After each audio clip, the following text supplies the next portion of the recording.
Good afternoon, everybody. First of all, thank you very much for having the opportunity to be here today. As you can understand, I'm the engineering director for MAPA-LIMAX CRRC Consortium, and we are currently designing and building the Blue Line Metro, which is a very beautiful project happening now in Dubai. Now, for today's presentation, I chose to show something when I was in my beloved company, COVI, in UK. So it is part of High Speed 2. It's a very unique structure, and first time has been done this in the world. It's a porous tunnel, which is in the rural Buckinghamshire. This is the central part of HS2, C2, C3. The main line is connecting London to Birmingham.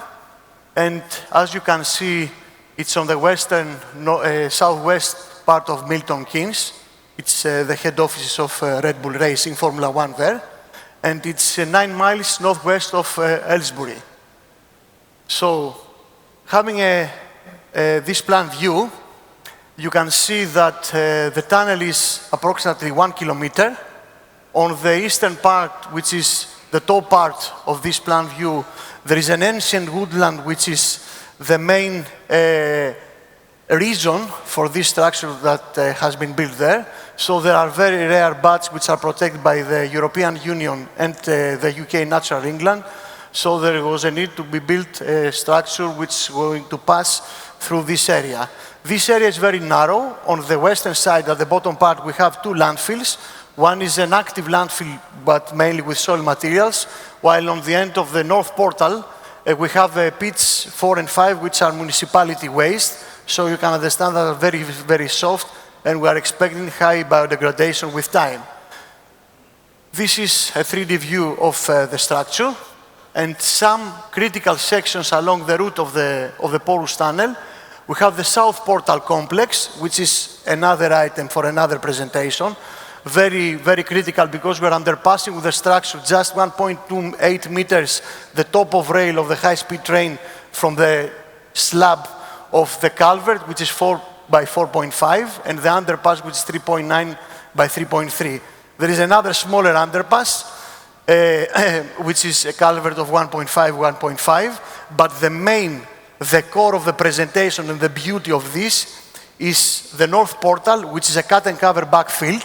And as you can see from the picture, the landfill is cutting through the embankment of the structure.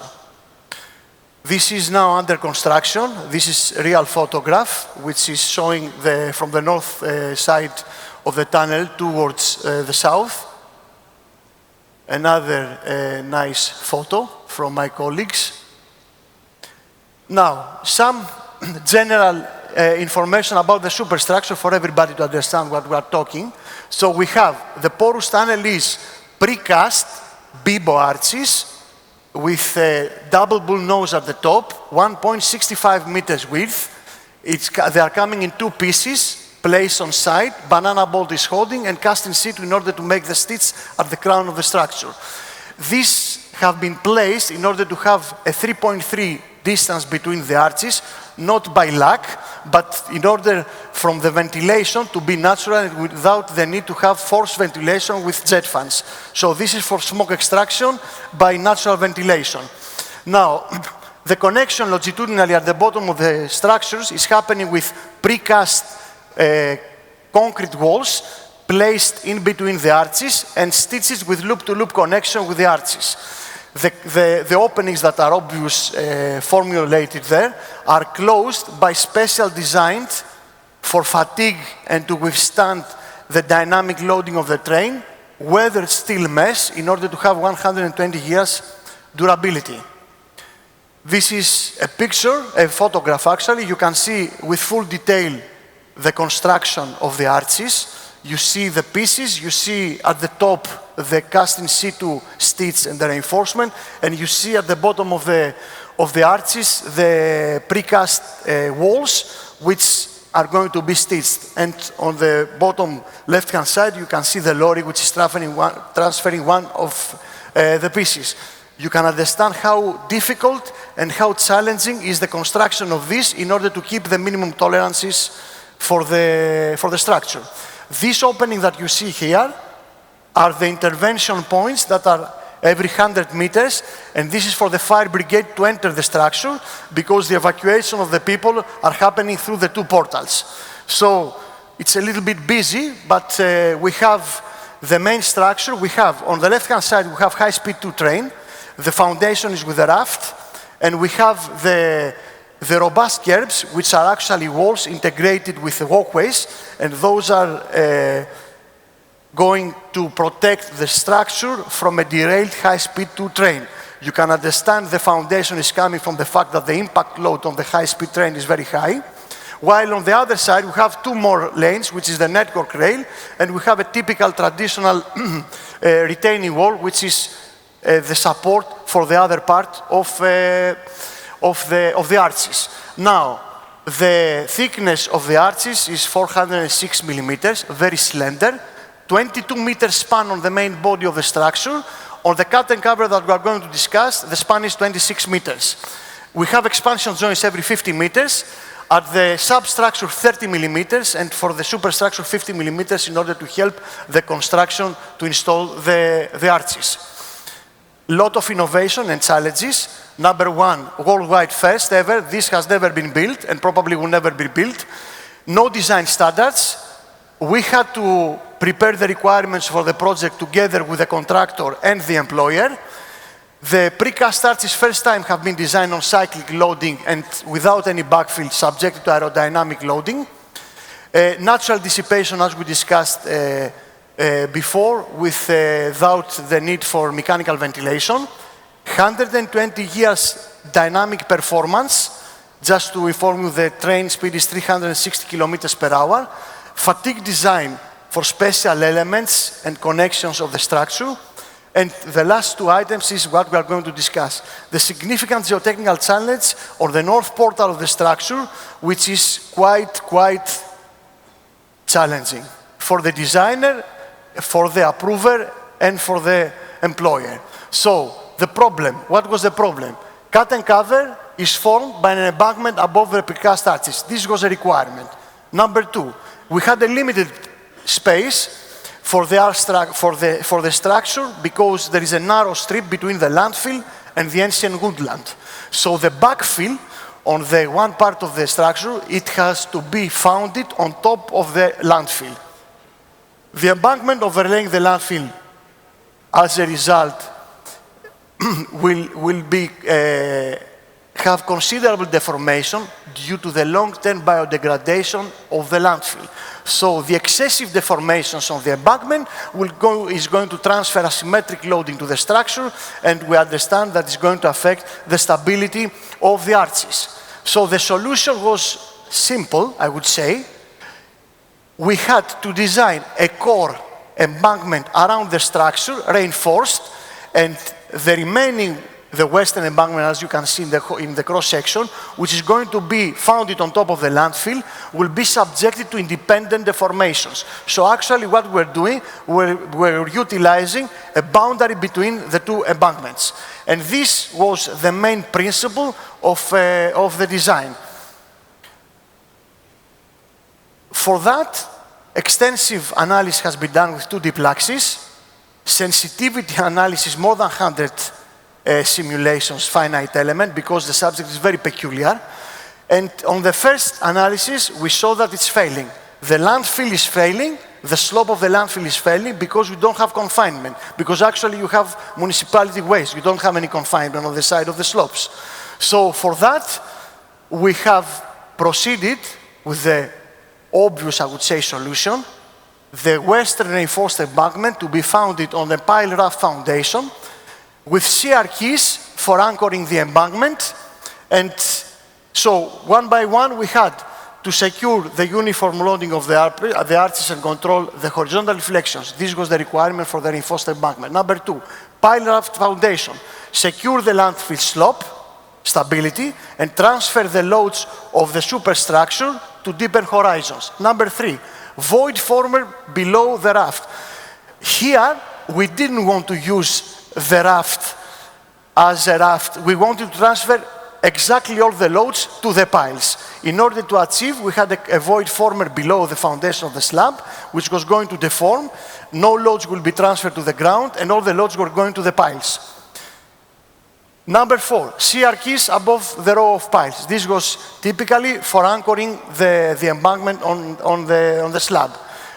The previous one, no connection between the pile raft and the arches foundation, 2 independent structures.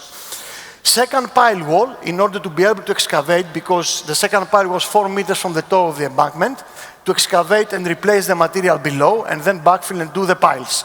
And thickening of the capping layer, you see this capping layer, this is clay, and this was thickening in order to enhance the function of the capped landfill, because this is municipality waste.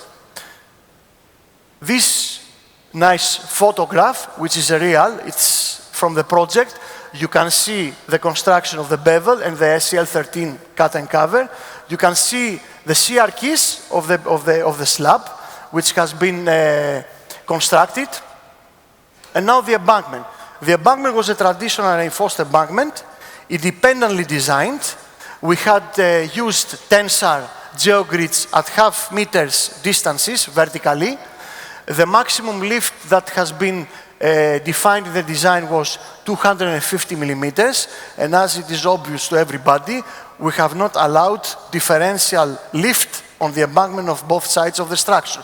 So as you can see from the snapshots that we have from the drawings of the construction sequence, you can see the lift of the embankment which is happening in parallel on both sides. And in the next photograph, you will see the geogrids which have been applied, and the embankment start rising, and the final configuration is this one with a full reinforced embankment reaching the crown of the structure.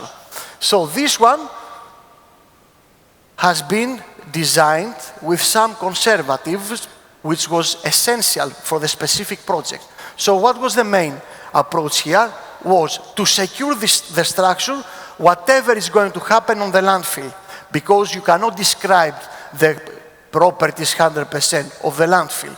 So we designed the structure with the absence of the western embankment in order to be able to impose controlled asymmetric loading to the structure. So this is the analysis from the Plaxis, the results. You can see vertical 140 millimeters. The structure is quite slender, it's 25 meters span, so it can take the displacements. While on the right-hand side, you can see the horizontal deformation of the structure. We have 45 millimeters on the western side, obviously, because there is an absence of the other embankment, the stiffness is reduced. While on the eastern side, the right-hand side, we have 20 millimeters because of the higher stiffness of the embankment there. So, this results has been considered also, and we have designed the structure. Now, the main thing is that this structure cannot be designed independently. You cannot have geotechnical and then you go and you give the inputs to the structural guy to do the work.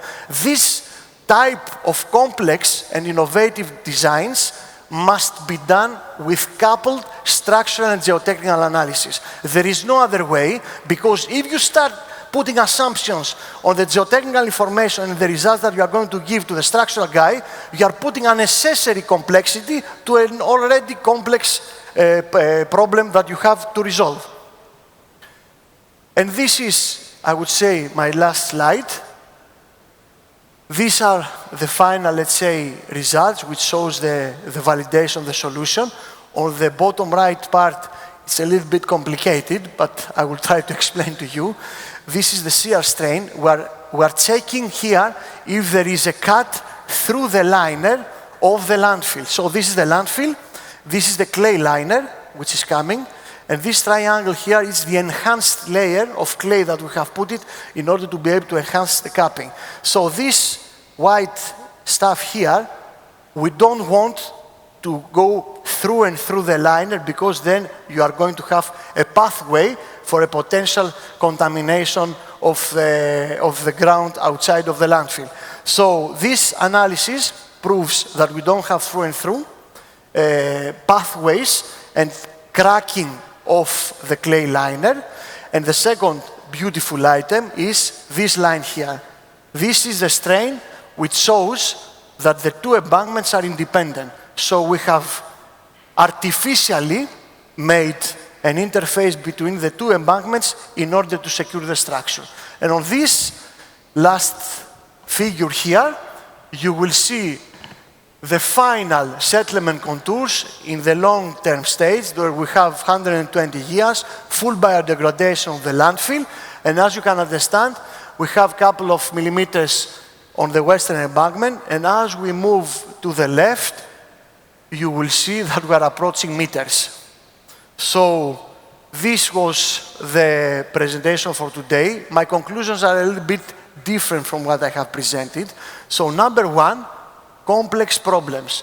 Soil structure interaction, finite element analysis is the only method of designing geotechnically and structurally difficult problems. What I've said before, one model for both disciplines must be used to minimize any unnecessary assumptions which are going to put additional complexity already in a problem which is complex. The second item is the proper computational tools and the sensitivity analysis, which is mandatory in this kind of complex problems, will guide the designer for the optimum derivation of the solution. You cannot impose the solution from the beginning because you will be conservative. But if you apply the tools, spend more time in the design, do sensitivity analysis, you will have the optimum solution on a very complex problem. And the last item is obvious that if you want to have innovation, you need to have multidisciplinary thinking. Thank you very much.